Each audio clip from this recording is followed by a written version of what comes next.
Hello, everybody. Welcome to another episode of Not a UX Designer. This is episode 7. I'm your host, as usual, Farama Henry. And in today's episode, I am interviewing a person who is doing some great work in the voice design sprint space, Maaike Coppens. So enjoy the show. Quick intro about you before we jump right into the conversation of the day today, which is voice design sprints. We just want to give people an introduction really to what they are and what is the difference between them and the normal product design sprint that we have. But before we jump into that, I just wanted to introduce you to my listeners, tell them a little bit about yourself and what you do. Okay, well, my name is Maaike Coppens. I am a voice UX designer and design sprint facilitator. I'm originally from Belgium, but I've been enjoying the south of France life for over a decade now. Once upon a time, in the midst of the vineyards, I met my husband, and so I moved to France, but that's a story for a different day. In everyday real life, what I do most is facilitate voice design sprints. So what is it in a nutshell? So it's design sprints meeting serious games, meeting voice technology. And basically, I took the framework from the original Google design sprint. I found that using that framework was really useful. However, I still found that companies didn't really get what voice technology could do for them when using just a regular framework. So I designed some voice serious games around that so they could really apprehend the voice technology all while doing a design sprint, all while starting to implement and create their vision around voice. I'm really passionate about screenless interfaces and specifically how we can use them to make the world a better place. So did you sort of evolve from the traditional design sprint space into voice, or have you always been more focused on doing voice solutions for your clients? So basically, in the way back when I was a UX designer doing mostly mobile apps and web design, but then when everything that is conversational, so chatbots and voice came around the corner, I got really excited about that because I could see all the potential there was in not having screens, all the societal potential, also the fact that people coming back together, having conversations. I found that really inspiring. And I have an academic path that is in linguistics. So basically, everything that was about voice and everything that was conversational kind of tied into my two passions, which is UX design, facilitation, and voice. So yeah, when voice became a bigger thing, I decided to really specialize in voice. And then when a lot of people were asking me for workshops, and so I thought, okay, well, what is the best way for companies to be able to learn about voice technology, what it can do for them, elaborate their strategy, build a prototype, test and learn. And I said, well, the best framework, obviously, for doing all of that in a very short period is the design sprint. And so I started experimenting, and I have been doing so for a couple of years now.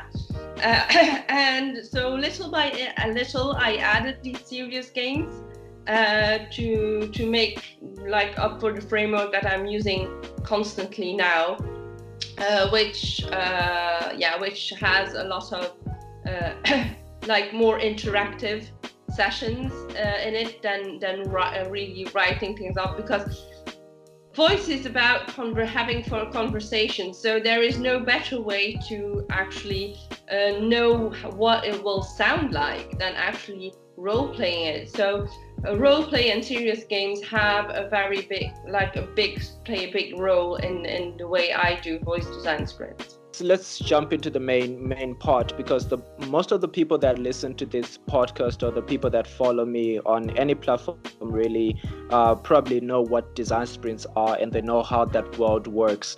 What is the big difference, or can I say, what makes the difference between product design sprints and voice design sprints that you do? Well, first of all, there is the first big difference is that it focuses on voice. It's not just any product. Like it doesn't say, oh, we can like do mobile or we'll do this and that. It's directly focused on voice. And the reason why that is because the companies I worked with were specifically asking about voice, as it is supposed to be like the new next big thing. They're all really anxious to start doing something, but they don't really know how to get there, how to start. So that's the first big difference. So it's not like it's really voice specific. Then the second big difference with a regular product design sprint is that we have loads and loads of conversations. So it's basically all the same steps as a regular design sprint, with the big difference is that the serious games I was talking about, they help build awareness around the human elements that have to be taken in account when you design for voice. Also, there is a big part on the first day or first step of the sprint that really focuses on what is voice technology, what are the challenges that are that you need to be aware of with this technology, user insights around voice as well. How are people adopting voice? What are some things they are liking, not liking about it? So there's quite a bit of research and sharing knowledge that goes around the specific voice technology that goes into the first part of the sprint, because as this is a new technology and there is not 10,000 billion designers that really know how to design for voice yet, that it's really important that you get this first part right, because voices and artificial intelligence are often like mixed up between them, and which makes for the fact that people have like very high expectations when you start out talking to companies for what they can do with voice. They imagine these wonderful scenarios where everything goes right, and they have these amazing conversations, these amazing marketing conversations with their with clients at scale. And then you kind of need to make sure that in a very practical way they understand that it's not about that if you don't design it right, or if you don't have the necessary technical like resources, you'll not be able to have this wonderful intelligent conversation, because that's a lot of that has a lot to do with the fact that artificial intelligence and voice have been like really hyped, and people really confound both of them, and they think it's the same thing, and therefore they think you just like say, okay, I want to do a voice app, and wow, the thing is going to understand everything every single user says, like magically understand it, right? So so basically, so a big difference with regular product design is that there's a lot of educational info that goes into the first understanding bit of the sprint, and to make sure that this understanding bit is not just one person delivering his or her knowledge, or it's not just saying whatever research exists on that particular topic.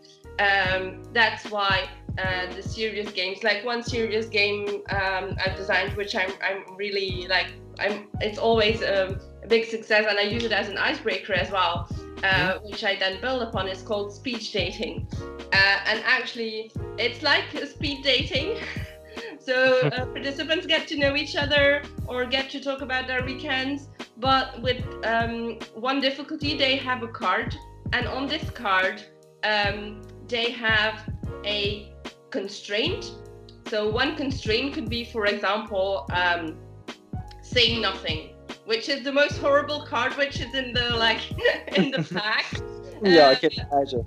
But all these constraints are things that happen when with voice design. So sometimes you've designed a conversation and the user just goes blank. He's just gone away, or he's silent because he doesn't know what to answer. So this is kind of an icebreaker I use because it breaks the ice. It's really funny. People get really weird conversations, but they also realize, oh my God, it's so difficult to have a fluent conversation, even in real life. If you have to take into account like specific challenges or constraints. And then from there on out, from those cards, we kind of build on the momentum to say, okay, how did you feel about the conversation you had? What were some difficulties you had? And then you can like start talking about, okay, it's not just designing a conversation a happy path, as a lot of voice designers call it, and then everything will just smoothly run. It's also designing for every single, for the parts that break as well. Yes, exactly. I personally feel that designing for voice solutions is more about designing educations than it is about designing a happy path. Because conversation, it's so very, very different from screen-driven interfaces. And it's also so very different even if you have a screen-driven like multimodal interface. The fact is that you are asking people to converse, so to talk. And talking comes naturally to us, and we all have a very specific, like a bit unlike our DNA, we have a very like personal way of talking. Everyone has its proper vocabulary, personal, and then within our family unit, within our friends unit, our vocabulary changes, our tone of voice changes. Some people have difficulties of speech. Some people have hearing deficiencies. So it's really, really a complicated thing. Just to say, if you want to make an inclusive design that makes an impact, it's really very, very important to understand exactly what all the challenges and also all the possibilities are about. So yeah.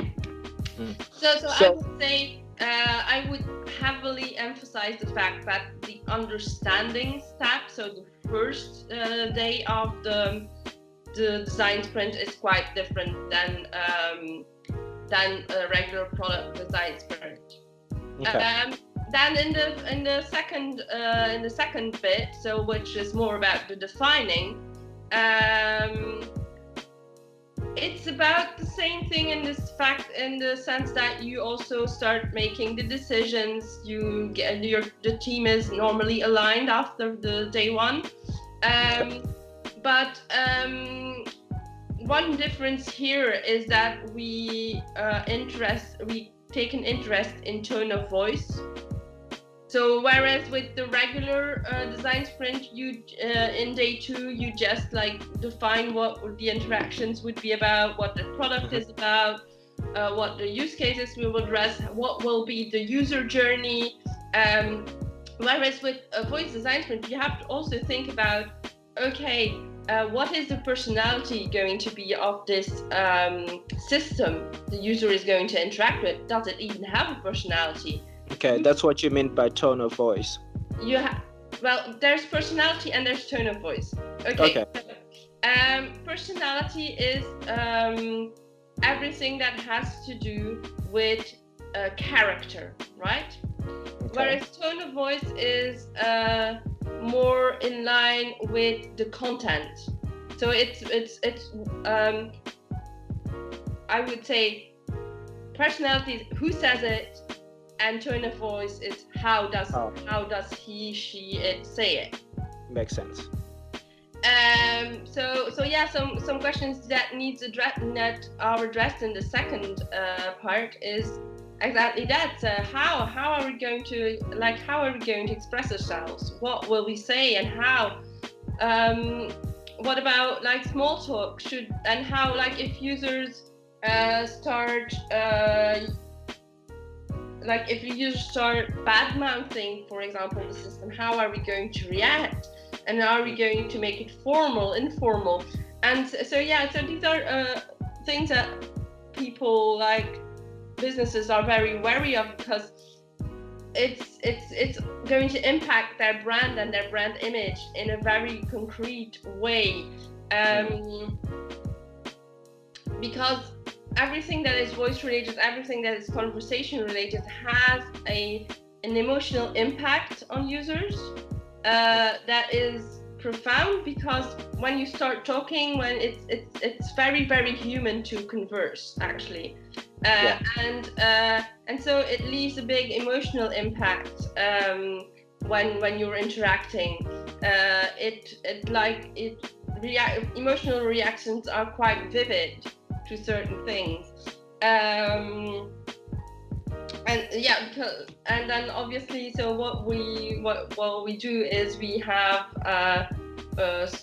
exercises that are called tone sorting, where you kind of have cards with different tone of voices, and they then like sort the fact of, okay, we feel that this is good for the use case, this is not good, etc., etc., etc. They decide whether or not the system is going to have a name or not. And then what also very different with like regular product design sprint is that obviously, because there is no interface, like there is an interface, the voice is the interface, right? But because there is no screen, that's what I mean, sorry. So jump in there. Is it always the case though that whenever you are prototyping for voice, it's exclusively voice and you don't really have a UI to accompany the voice? It depends. Sometimes there is a multimodal element, but that is rare. Well, it's rare at this point in time, I would say. A lot of companies I work with are mainly focused on just voice. There is obviously the UI for the Google Assistant, for example, but I work from a very voice-first perspective. In that, on the voice design sprint, I focus mainly on the voice interactions, and then the UI that goes with it comes next when we are prototyping. That's to say, we first prototype the conversation, and then we look at what screens would be useful to add or to have as a support, or what should be what should we keep on the UI, and what should we just keep voice related. But yeah, that's how we see things, and we like, because we are voice first. Obviously, there are other like design sprints out there. There's the AI design sprint, which I find really, really interesting, which helps companies decide how the AI interaction is going to be. Is it going to be a chatbot? Is it going to be voice? Is it going to be with a screen? Is it going to be you should have a talk with people from the AI design sprint, by the way. So where we were at. So yeah, and so what the big difference here is that obviously you're not going to start sketching out screens doing crazy eights, because while in most cases because we are voice first, it's going to be about conversation. So there is a lot of role play going on. So in the defining stage, It's really all about like having those conversations, having those dialogues, writing up some sample dialogues and then playing them out. Also doing a lot of improvisational dialogues, like seeing, okay, if I was totally unprepared, as any user when he starts interacting with a voice application, they just say, okay, Google, talk to this brand, or Alexa, open this skill, and then they just, first time use, they just like find out they need to improvise themselves. So like they find out what it's all about, and they only have 8 seconds to kind of think about what they're going to say, formulate their response. So yeah. So there's a lot of dialoguing going on, and at the end of the step 2, what's the outcome of all of those conversations that are had? So little by little, we start from a very improvised conversation, like, okay, this is how it could go, and then second step is we make the conversation more difficult because we add a constraint. We say, okay, but what if the user now asks for help at this point, for example? Okay, and so we add on until at the end of the day we have a conversational logic ready to be prototyped. Okay, that sounds great. So you spoke a lot about, the importance of the first day and highlighting the limitations around voice as a whole, as a way to interact. What are some of the most common limitations that you usually run into when you're running voice design sprints? It's not only about like the limitations on the technical side.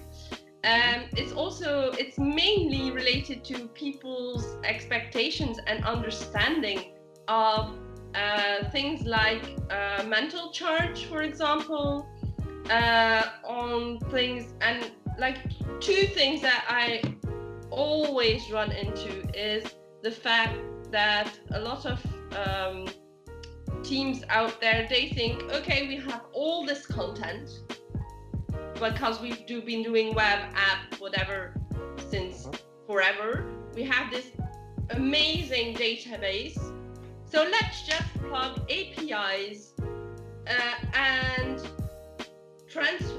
put the exact same experience into voice. But obviously it never really works that way, because the audio memory of users is a lot shorter when hearing things than when actually seeing things. The decision-making process has to be a lot more quicker. But those are things that are actually really important, and I find them every single time whether it's doing a voice design sprint, whether it's just doing a workshop, whether it's just talking about voice design. I find that it's not always apprehended, and that you need to shorten the content for it to become digestible in audio format. It's a conversation, it's not a monologue. So yeah, that's a challenge that I find really interesting, and that I find companies sometimes have a hard time dealing with, because they have these content databases, they have this screen-related legacy that is just huge, and that is great. They have all this content, but there is a huge challenge in how to actually make sure that this content is voice ready, and it takes a bit of time, and it takes a bit of thinking and resources to kind of make this shift. All right, cool. That makes sense. And how do you deal with the I'm sure those conversations come up most of the time whenever voice is around. How do you deal with when the AI and the language the natural languaging processing conversations start to happen. I understand that you're doing a design sprint and you're coming up with a prototype that you want to validate, but I'm sure these conversations do start coming up, like how do we use AI on this, and how do we deal with natural language processing and different languages as well. How do you deal with those type of challenges? So there's two main things in your question. The first thing that I would address is everything that is AI, NLP, NLU related. It's part of next steps. It's part of actually the roadmap. And so how do I deal with it? Is there's two things. First of all is I always put in place what I call an icebox, where people can post their questions throughout the sprint whenever they come up, and we address them in the final step. So we address all of this in when we start putting out the roadmap for things to come, because what I always do is I don't just do a voice design sprint and then say, okay, goodbye, you now have a prototype and you can go on with your lives. Basically at the end of the last day we have a very important conversation, which is, okay, what is now your roadmap? And in that roadmap, okay, you need to be thinking about AI, NLP, NLU, which ones you are going to use. And so I give some pointers on what my personal experience is, what other people are doing, obviously.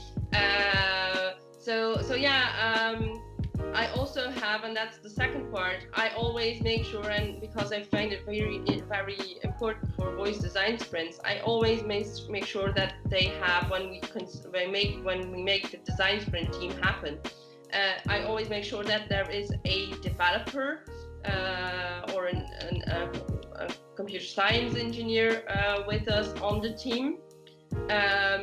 Because it's really important to get them on board from the get-go, and they can also kind of give pointers on what is possible and what is not possible throughout the sprint, actually. So yeah. Cool. And then the second part, which is about internationalization, that is a very important topic, which is dear to my heart because I've been all over. I've lived in England, in Germany. I speak about 7 languages, so I'm really all about internationalization because of the linguistics, obviously, also. And so there is 2 ways to go about internationalization, and I would say that one has my preference. You can rely on automatic translation, but what you will not be transposing, and which is so very important in voice design, is exactly the thing that we talk about in the second day, which is the tone of voice. Because you can literally translate anything using a automatic translation motor, but what you can't convey is the personality of the system and the tone of voice, which is so very important to create that conversational link with the user. So that's one way to go about it, and the second way, which has my absolute preference, is that you really transcreate the voice experience with native speakers for each language. So you need a bit more resource to do it, but I would say that the ROI is really so much more important because of that tone of voice bit, which is so inherently important to voice experiences. Makes sense. So you're able to really translate not only the language but the tone of voice and the personality of the brand as well. You need to be able to convey the same experience. Yes. That makes total sense. Okay, cool. So what are some of the most use cases and I wanted to say practical use cases of voice, because I think majority of people, voice is still new to a lot of us, especially here in South Africa.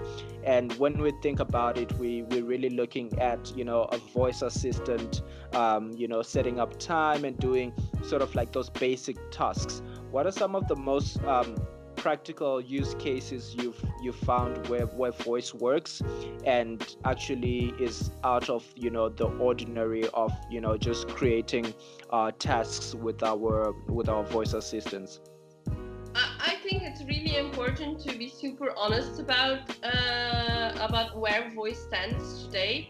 And as you say, a lot of the adoption still here in Europe as well is all about timers. It's all about music. It's all about what is the weather.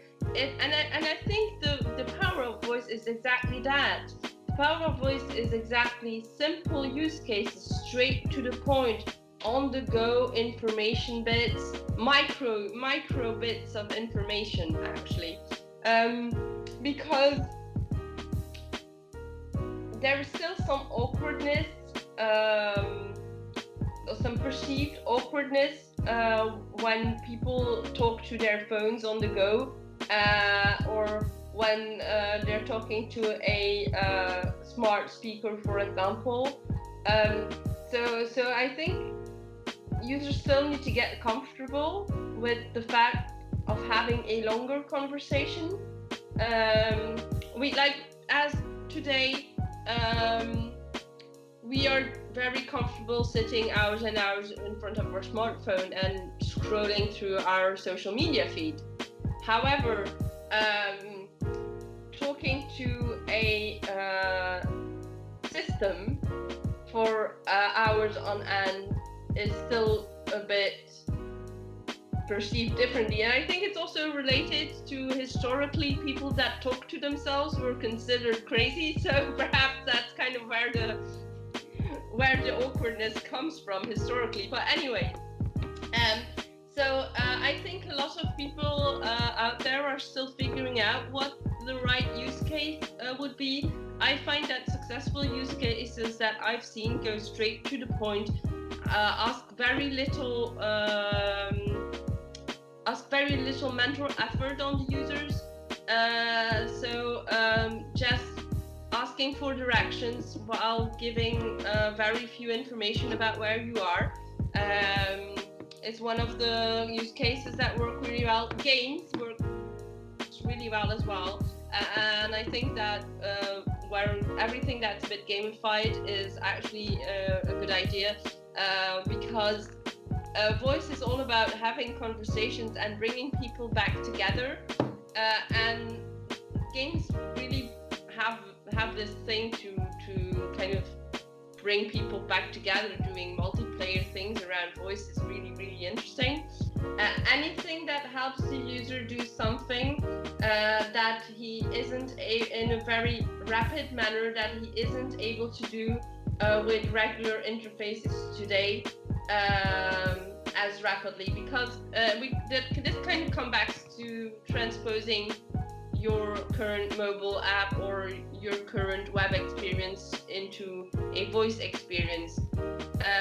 Habits are hard to change, and if users are accustomed to accomplishing a task using their mobile app, they will not just magically start doing it by voice if they don't see any inherent advantage to doing it more quickly, for example, through voice. So I would say simple use cases, getting things on in no more than 3-4 interactions, that are definitely use cases that work really well. Games, finding things near you, finding a store near you, finding a somewhere nearby drive. Purchasing stuff is still a bit ish, because there's the trust issue that still needs to kind of be cracked. So yeah, anything that makes life easier and quicker, because time, like every single user test I do, when you ask people, okay, what would make you use voice over any other like interface, you say, oh, if it helps me gain time, if I can do it more quickly, that this would be interesting or useful because, oh yeah, sure, I could, like, this would help me gain time, or I would win time with this. And so I have a feeling that today time is like the main thing that you can offer as a business or as a designer to people, because that's like the currency at the moment is time, and how to have more of it to do more of what we want. Definitely. So I have to ask you this: do you think voice is one of the biggest thing in the future, and how we're going to be interacting with devices? I should hope so, but yes, I'm convinced. I'm totally convinced of it, and I say I should hope so because I really think that even from a human point of view, we need to start having more conversations, whether it's human or human system. I think a lot of screen technology has been isolating ourselves with ourselves, and even if we can, like, if the internet allows you to connect with people all over the world, like you and me, we wouldn't know each other if it wasn't for the internet, wasn't for our screens. However, I do feel that even if you're behind a screen, you're more isolated than we were before, living in villages and looking out for each other rather than looking at our screens. So yeah. I have big hopes for voice, and I really do think that because it's so much more natural, and because it helps people to gain time if and when designed right, that it will be a very big thing. I think it will evolve, and I think there's still some challenges ahead. Like if we have 10,000 voice assistants, how will that work? Like which one will reply when we give a command? If every single one of our devices is voice driven, like how will it work? And then there's actually in one of the Return to the Future films, which you probably only know if you had your teenage years in the 80s, 90s. Yeah, sort of exposing people's ages there. Yeah, sort of. But if you were younger and you haven't seen the Return of the Future films, do check them out because they're really interesting from even a designer's perspective on how people used to see where we would be at into 2018 or 2020. And so yeah, and one of the scenes has the entire family sitting at the dinner table, and so one of them like talks to the microwave oven to get a pizza dehydrated, because we're obviously all eating dehydrated food by now. And then someone else asks for a fruit basket, and then someone else has a VR glasses on and is playing games, all while asking for another voice assistant for another thing. And you kind of see the cacophony, the chaos of everyone interacting with different voice assistants, and it's crazy. But actually, like, this is something to be it was a bit visionary at the time, because this is something to be aware of. Like, how are we going to manage all these talking and listening devices, and how are we going to make it easy for the user to not have to remember, like, to do this particular task, I need to ask Alexa to open this skill, and to do this task, I need to ask her to open this skill, and how am I ever going to remember every single skill of everything that I want to do? And if every device has a name, like, then I have to remember, and it's really an interesting time now, because, and that's also why I feel that voice design sprints are so interesting to think about voice strategy is how can we make sure that this new interface becomes not a burden but a real enabler.